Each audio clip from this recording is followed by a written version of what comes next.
transcript, the event recording, all of that will be made available to everyone following the event.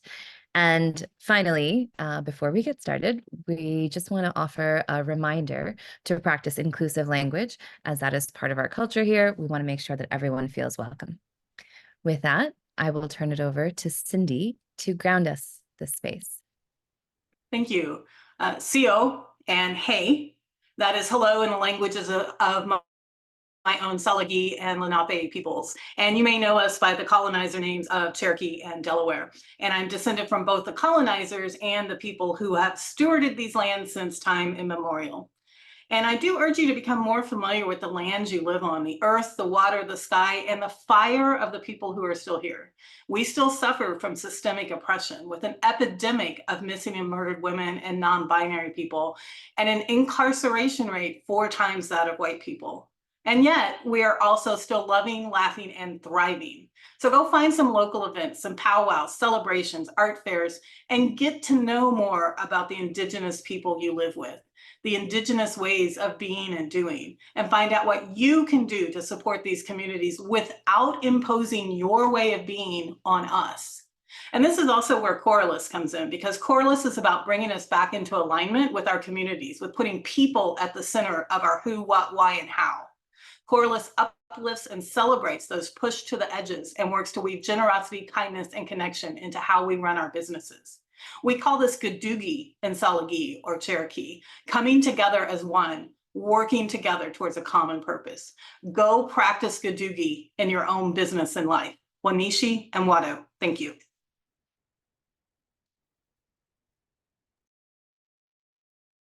Thank you so much, Cindy. Hi again. Welcome once more. In case you didn't hear me before, I will say my name is Nalini Saxena. I'm joining you from New York, originally the home of the Lenape.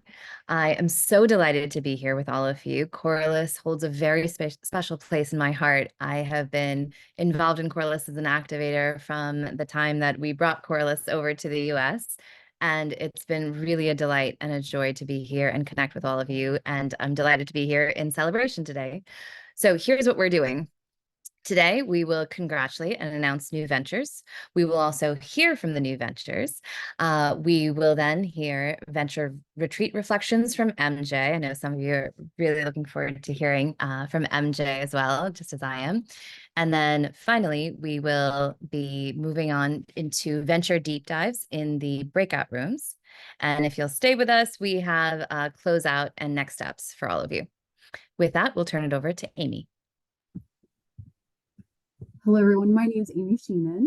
I'm an activator alongside with over 50 of my colleagues here at PNC Bank. And we have collectively encouraged all of our communities across the country to apply, become ventures, and vote. My fellow PNC team members that help support women and non-binary business owners and myself are so excited to be here today with everyone. Before we announce the ventures, let us all take a moment to give a huge congratulations to all of our semifinalists. If everybody could come off mute and congratulate them, that would be fantastic. So congratulations.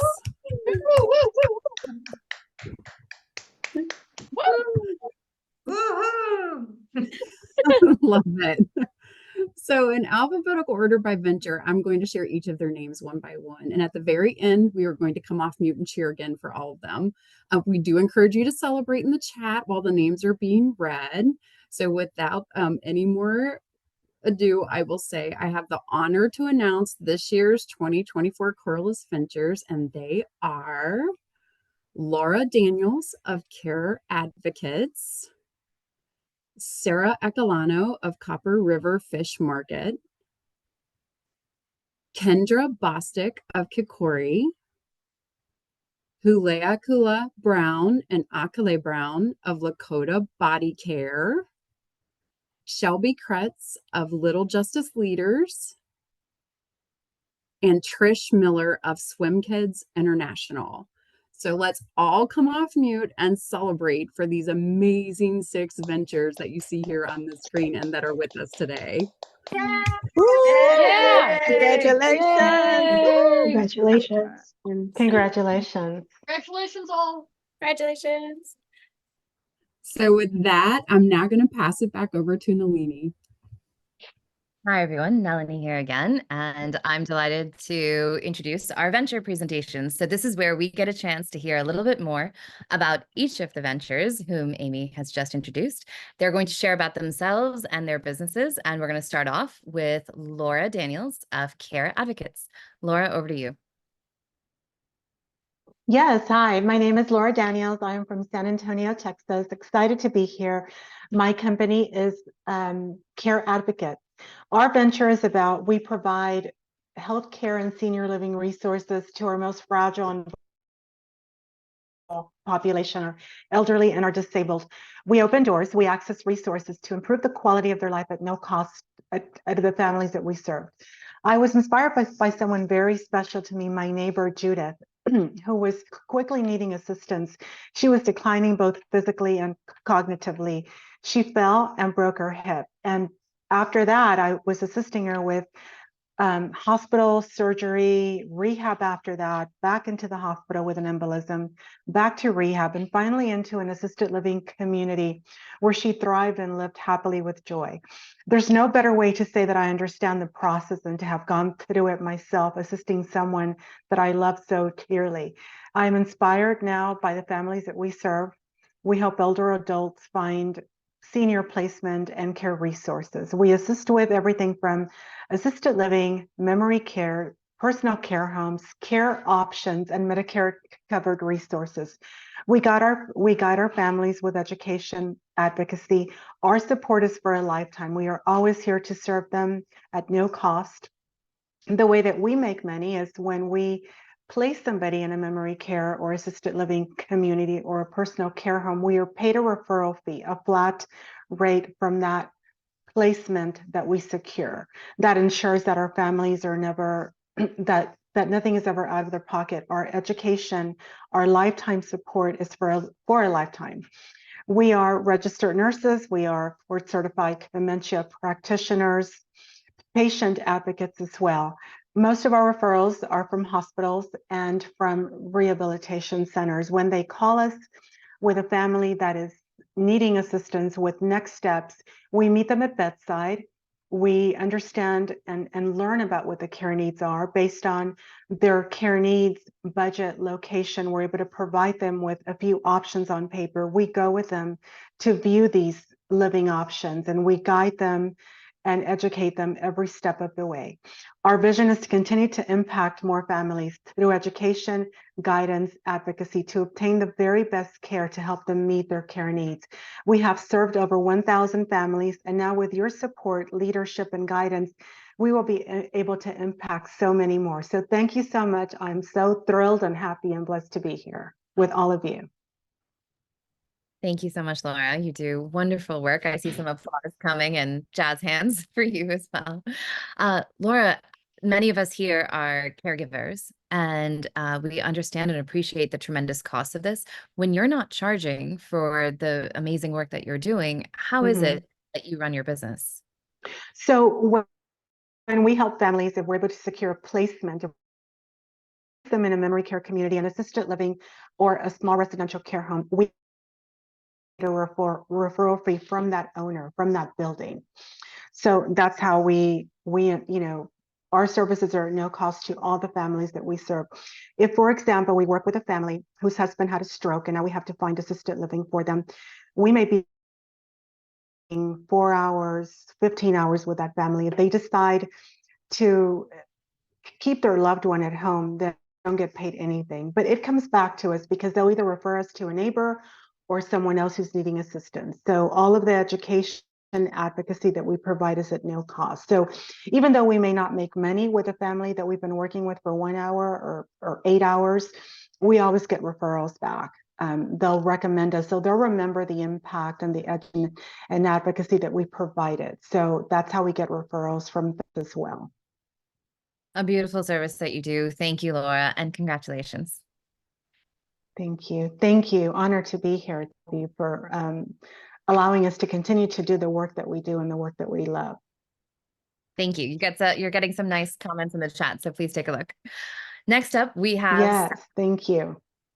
You're very welcome. Thank you for being with us.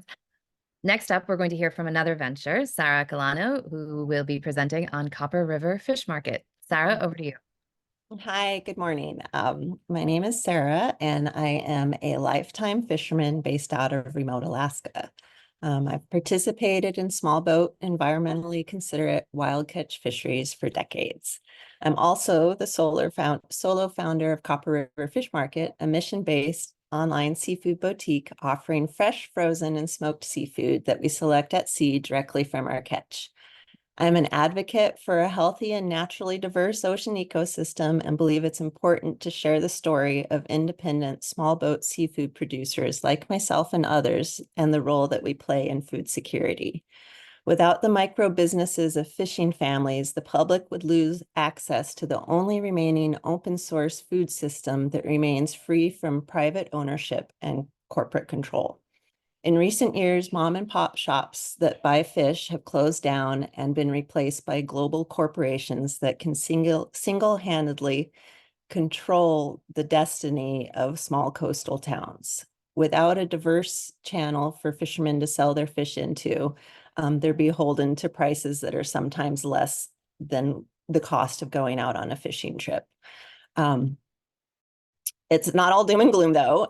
We've changed some. We've flipped all this on its head. Normally, salmon or any fish will go through 14 different hands before it lands on a customer's plate. We're creating a direct supply chain, and with that, we're able to have fair prices for customers and fair price for fishermen, who quite often only get a few pennies out of every dollar that a customer spends on their fish. Our namesake, Copper River salmon, is really a shining star of Alaska seafood. It's coveted in culinary circles. It's got a distinct flavor and luxurious mouthfeel that really highlights the diversity of seafood in different regions and how it is a place-based food. In recent years, I've expanded my involvement in national food policy work, and I've been working with legislators in DC to expand food policy language and farm bills and other settings like that. And in those meetings, I've really learned how the struggle that fishermen face in our community is very similar to other communities, whether it's Alabama, Maine, or Alaska. We're all going through similar things. And through those relationships, I realized that there was a need to be filled, and I entered into a really competitive process with the USDA, and I'm happy to share that we have financial backing from them to expand our efforts to help rise other boats, other families, and help them find new market channels and do better in their lives, because commercial fishermen, the independent small ones, are all micro businesses, and it's very important that we all work together. So that's what I'm doing. Oh, and I have my smoked salmon. I entered into the Good Food Awards, and I entered 2 products, and they are both finalists. 2 out of 10 finalists in the Good Food Awards in the smoked salmon category are mine. And you can find us online at copperriverfishmarket.com. Thank you. And Sarah's website is going to be pasted into the chat in just a moment. So Sarah, on behalf of those of us who are your future consumers and those of us who might not know too much about fishing, will you tell us, how did you get into fishing with your family? Well, so it wasn't really like a choice or anything. My parents fished. My mom fished independently on her own boat, and my dad did too. And then they worked together as we worked together as a family also. In my baby book, it says, Sarah out on boat trip, 2 months old. So started early. My mom was pretty much a badass. She's really a pioneer in many ways. My sister and I, my dad did not have sons, so maybe that's a little bit of the resistance I have against some of the gender types I hear I should be conforming to. But my sister and I would work on deck, and we weren't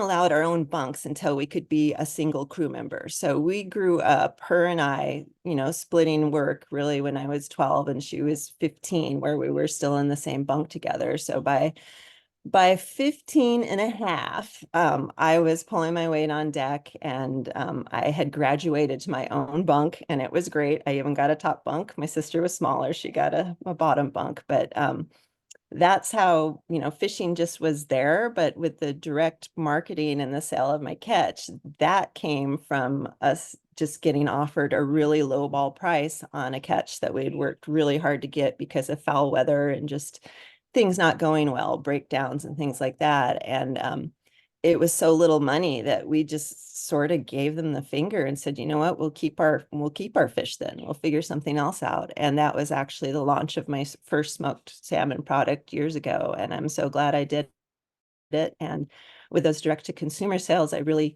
learned all the misinformation that was out there, because being right there in the middle of seafood, it seemed like it was just information everybody had. But with those direct sales years back, I really realized how important it is to clarify some seafood issues for folks.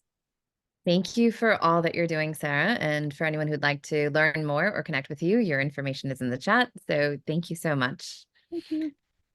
Next up, we have Kendra Bostic. We're going to hear from Kendra on Kikori. Kendra, over to you. All right. Good morning. My name is Kendra Bostic, co-founder of Kikori, and I live in the traditional lands of the Wampanoag in Cambridge. And I'm actually going to start by having you think back to school. So I want you to think back to the most impactful learning experience you had in school. And typically I'd have you give me a thumbs up. I can't see you, so I'm just going to trust. But just give a thumbs up when you've got that experience in mind. Okay. And so with your thumb, lift your thumb just a little bit higher if this experience involved hands-on learning, challenge, and if there were some special relationships that were formed. At Kikori, this is the level of learning that we want to bring to all students. Unfortunately, those experiences that many of you recalled aren't happening in schools today. As many of you see almost daily in the news, our students are experiencing a mental health crisis from social media, screens, and COVID that's really affecting their ability to learn and grow. And our teachers are also more overwhelmed and burned out than they've ever been. Working as a school social worker in Chicago, I quickly learned that when students didn't feel safe, connected, and challenged, they weren't able to learn. I saw my students thrive through collaborative team building activities that built self-awareness and relationship skills. And I wanted to bring those activities to all teachers to focus on prevention instead of reaction. This is why I created Kikori, an experiential social emotional learning approach that provides K-12 educators with the tools needed to support all students in connecting with each other and learning. We know that when kids collaborate in hands-on experiences, they build relationships, find joy in learning, connect with each other, and build skills like resilience and grit that really help them learn. Kikori is a platform of over 2,000 activities and curriculum that we organize into daily SEL calendars to make them really easy to implement for teachers. We have over 100 contributors on the platform who are leaders in the field and everyday educators. And crowdsourcing is a core value of ours because we believe the activities led in our schools should represent the perspectives and values of our educators and students. We provide experiential training for our teachers because experiencing the activities is just as important for adults in our schools to build their skills and create a sense of community amongst staff. We currently have over 17,000 educators using Kikori and are being used in 13 schools and organizations across the country. We also have users in over 94 countries globally, and many of our activities come from facilitators around the world. What's most exciting is what I'm hearing from my teachers that they're seeing in their classrooms. So I've heard about students pushing their lunch tables together so they aren't excluding anyone, that students who never speak up in class are now raising their hands with self-confidence. And a personal favorite, that students played games, Kikori, 15 minutes into recess, and when the teacher realized, all the kids said they knew, but they were having too much fun. So my team and I are women founded, and we're really thrilled to be part of the Coralus community. So we believe so many of our values and missions are really represented here. And with your help, we believe we'll be able to support even more educators and students. Kendra, could you underscore for us what is so valuable about experiential learning? Well, how does that help students succeed? Yeah, absolutely. So when you use an experiential approach over a purely cognitive approach, you're really able to hit all of these different areas of a person that's important for their personal development as well as learning. So like hands-on kinesthetic activities are super fun and engaging, which means students are enjoying what they're doing and they're intrinsically motivated to participate. Hands-on activities are where all the senses are really activated, and it also leads to deeper learning and retention of what was learned. When you include reflection in that follows the experiential learning cycle, that's where you can activate 4 different parts of the brain and really help students connect with themselves. And I think most importantly, with an experiential approach, youth have the ability to build authentic relationships, which we all know the power of connections with others can help us feel confident and safe in taking risks. So with Kikori, we call this hands-on, minds-on, hearts-on learning.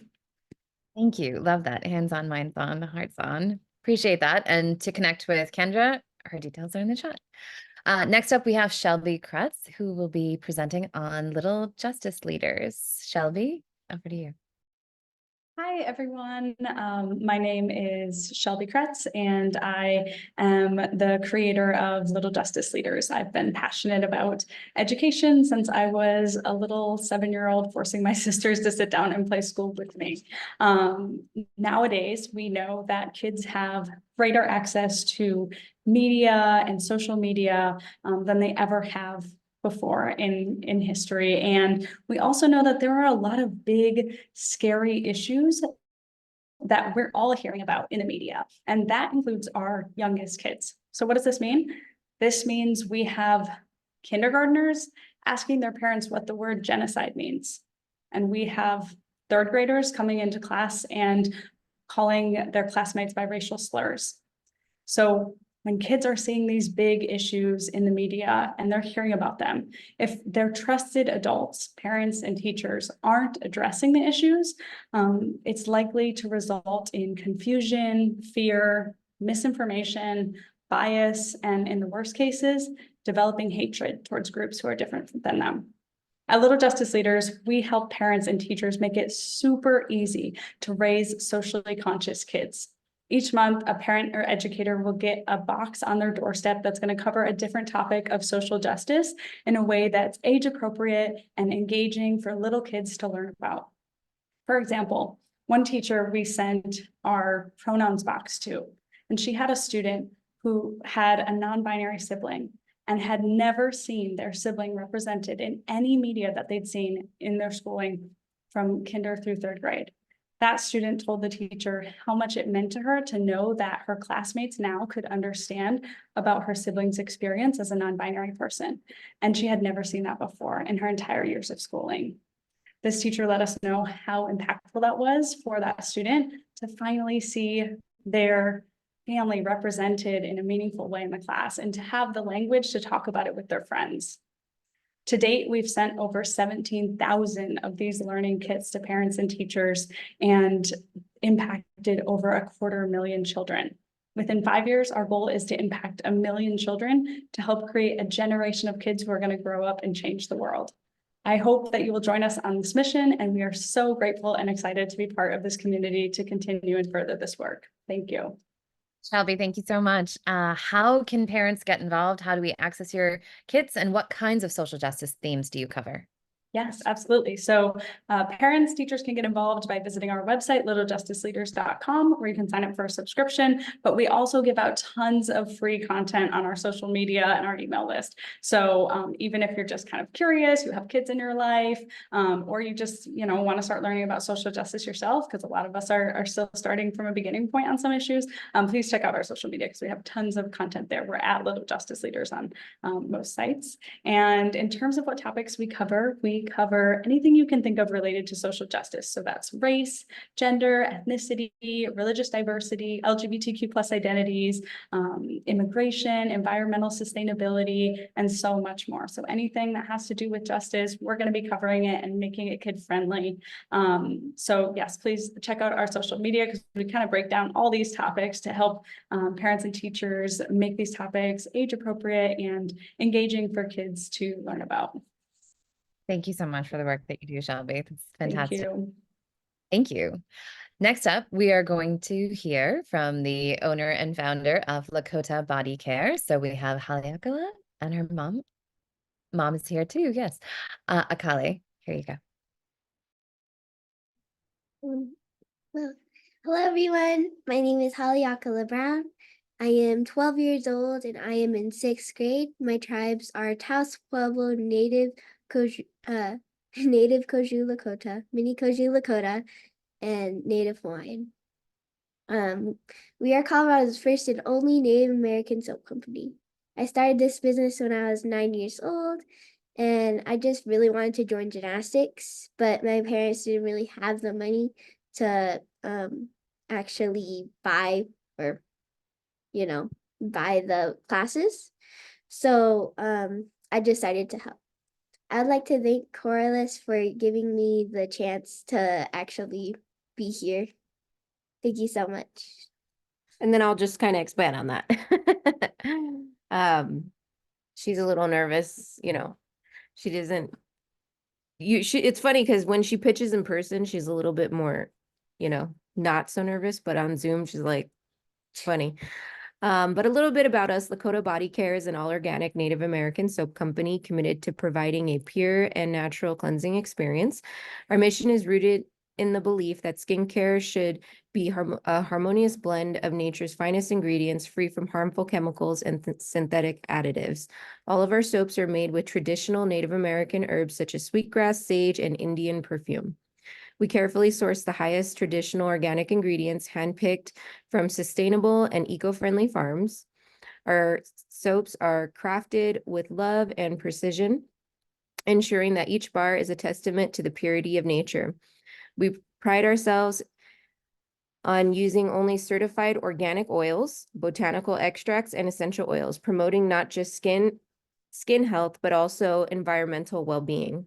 Our soap making process involves a delicate balance of traditional craftsmanship and modern techniques. Every batch is thoughtfully curated to harness the therapeutic benefits of natural ingredients, providing your skin with nourishment and care.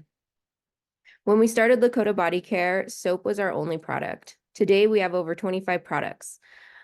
We also create custom products for multiple tribes throughout the United States. I'm not even sure how many tribes we've partnered with. There's well over a dozen. So especially when COVID hit, tribes created COVID hotels. So when tribal members would get sick, they would go stay in these hotels, and we would provide the soap, the shampoo, conditioner, lotions, hand sanitizer for those tribes. And depending on their location, we would use the ingredients that were traditional to their tribe specifically. So it was a wonderful, synergy we had with multiple tribes.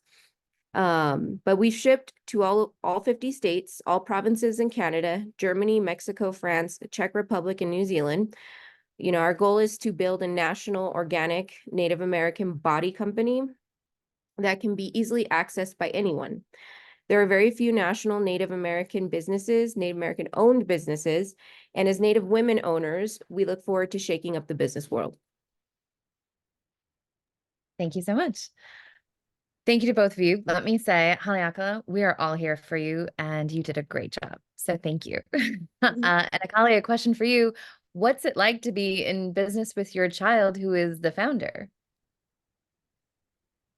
I would say, as all business owners, you feel that sense of pride, because you're doing it, you're making it happen, and it's like it's actually happening. You're living your dream, but it's different for me because this was my daughter's dream, and I'm watching her, live that dream at such a young age.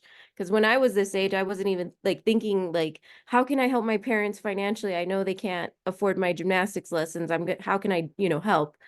And seeing her be so proactive and take initiative, it's like it empowers me. I can do this, in my own personal goals, because I'm a nonprofit owner, executive director, so that I started,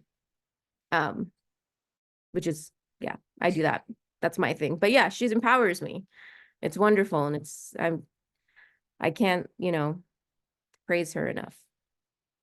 Haleakala, you inspire all of us. So thank you so much. And thank you to Mom, Akali. Appreciate it. Next up, we're going to hear from our final venture, Trish Miller of Swim Kids. Trish, over to you. Hi, everyone. Greetings. My name is Trish Miller. I am from Atlanta, Georgia. And I want to ask you a question. What is your relationship with the water? Unfortunately, when I was a teenager, I almost drowned. I grew up in Virginia, on the coast, near the beach, but never went to the beach until I was 16 years old. And even then, it wasn't to get into the water.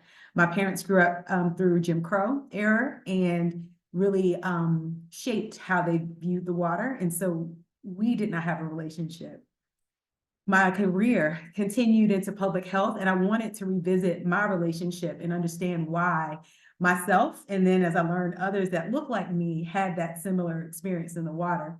As I learned the statistics, studied the statistics, and became intimate with the statistics, I wanted to do something about it, and Swim Kids International was born. Swim Kids was born to improve and welcome people to a space that they were left out of, which is learning how to swim. We started with a very small grant, transporting 10 children to test the theory that if an early intervention of swimming instruction happened, would their relationship with the water change and would they gain this life-saving skill? Once we had those children in the water, I became very territorial. And also began my own journey of learning how to swim. And I took lessons with my students 2 years into opening my own company. I celebrated my first lap in 2019.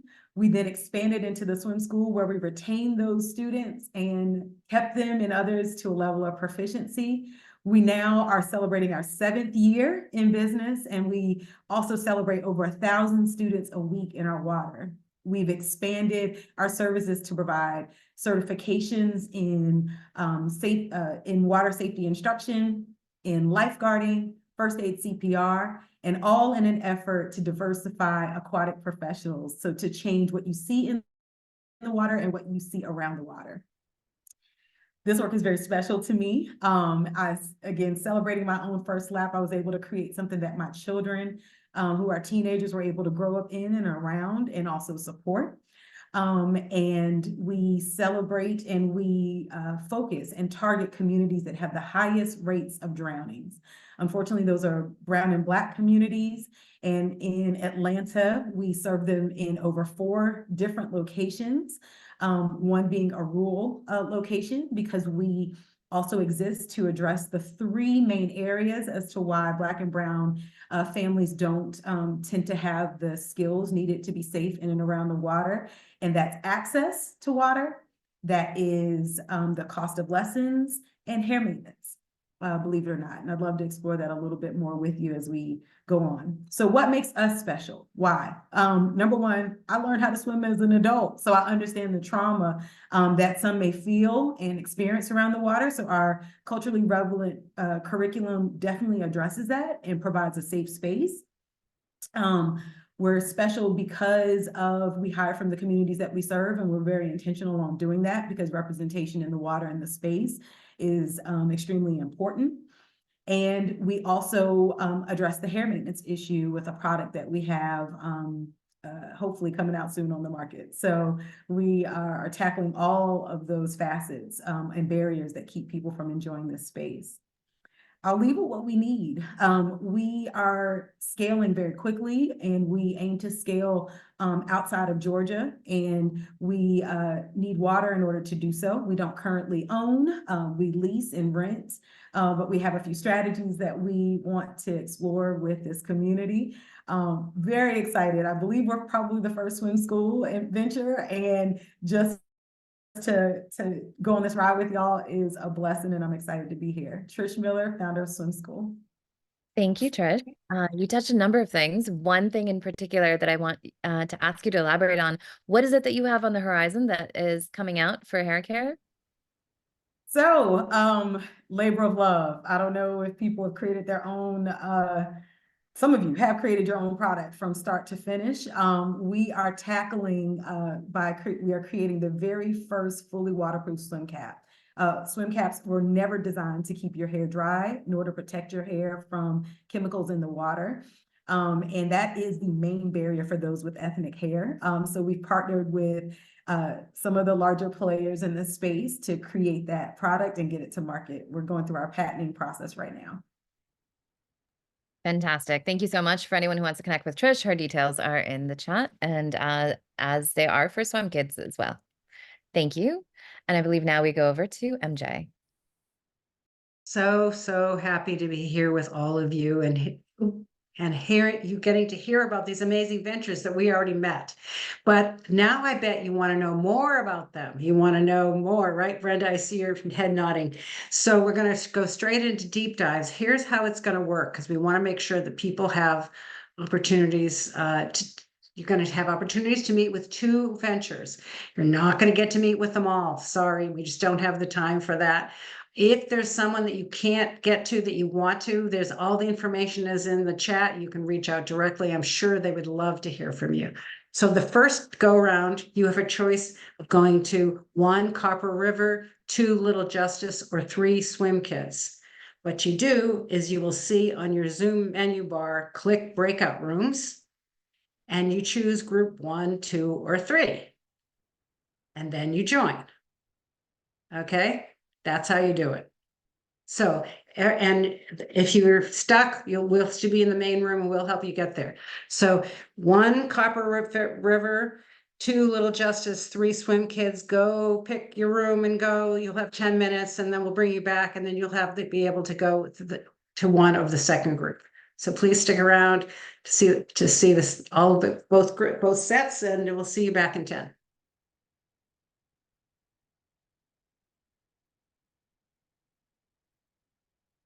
Welcome back again. If you got finishing juicy conversations, you can contact people later. You'll have all the information, promise.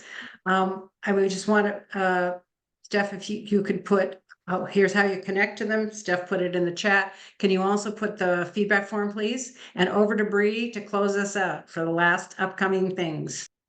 Hi, everyone. Thank you so much for such an inspiring morning. This is truly the best way to start a day, and I hope you are all feeling really energized and excited for what's to come. We're so thrilled to welcome you to the Coralus community. I personally am so excited to connect each of you and help plug you into the wonderful resources that we have here. I just wanted to share really quickly about the upcoming summit the Unsummit that we have coming up in Vancouver. So it's the first time that we are gathering our global community on the West Coast. We're going to have hundreds of activators and ventures and partners coming from around the world, and really excited to host you here. It's a really special time of year to be in BC. The cherry blossoms will be out. We're going to be welcoming friends from around the world, and just really excited to build deep relationships. We've been seeing just how important it is for a community to gather in person, how fun it is to be together in the same room and to share what everyone's working on and get support from each other, and lots of hugs along the way. So we'd really love to see each of you there. And a special shout out to the new ventures as well. We'd really love to welcome you into this community by joining the venture retreat that's coming up. We'll be hosting it just outside of Bowen Island. And it's the very first time in 9 years that all ventures are gathering together. So it's going to be a really special space. You'll see MJ, myself, Finn and Lauren and Vicky there as well. And we're just excited to dive in and get to know each other better. I've been a venturer as well. And one of the most important things that I've learned over the years is just how incredible the peer community is within Coralus as well. So excited for each of you to experience that. And we'll see you all on Slack and online. Please do reach out, ping us, connect to the team or each other whenever you need a hand, and we're excited to welcome you in. Big congrats. And thank you so much, Nalini, for hosting us so beautifully. Take good care. Have a good morning, everyone. Thank you. Have a wonderful day. Thank you. Thank you, everyone. Thanks. Bye. See everyone. Bye. Thank you. Bye. Thank you.